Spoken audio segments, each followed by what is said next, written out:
A senior Home Office advisor has told the BBC that Islamic State extremism and the Rotherham child abuse scandal are fueling an anti-Muslim backlash from the far right. The man doesn't want to be identified because he's worried about being attacked by right-wing extremists. He claims the government has overlooked the problem because its focus is on tackling jihadists. The Home Office says it is working to prevent all forms of extremism. Well, with us now is Vidhya Ramalingam, Policy Manager of Far-Right Extremism at the think tank, the Institute for Strategic Dialogue. Thank you so much for coming in to talk to us. So I suppose the first question is, do you think that far-right extremism is on the rise here in the UK? Well, it's certainly been a persistent problem in the UK, and though we have a number of small, slightly disorganised and fragmented movements, it's at times like this when the media in particular is covering issues that are perceived to be connected to Muslim communities. It's times like that when we see some worrying chatter and potentially even planning coming from those movements. You say worrying chatter. I suppose the question is whether this is a spike or whether it will be more sustained and possibly translate into some kind of action.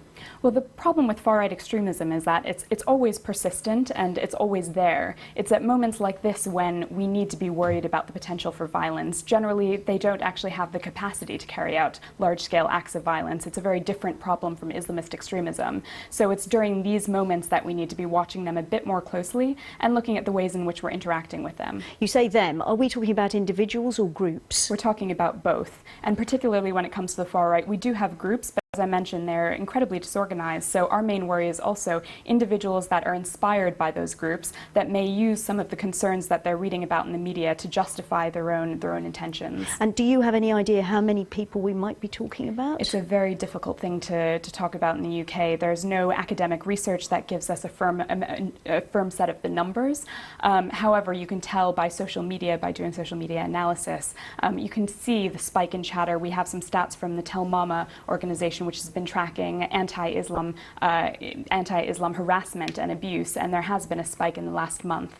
We hear about the far right in France, say.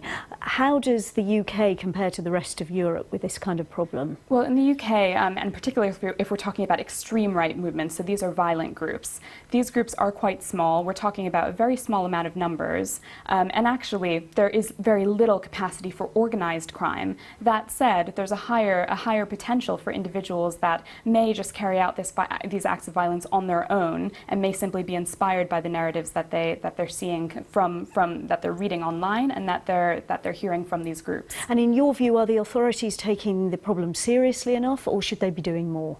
Well, the UK government has actually been doing quite a lot on this issue, but we would argue that they're not doing enough. And so their approach has generally been on prevention and anti-racism measures or intervention with those going into movements. We would argue that what the UK could be doing is working directly with those in movements and offering them a way out.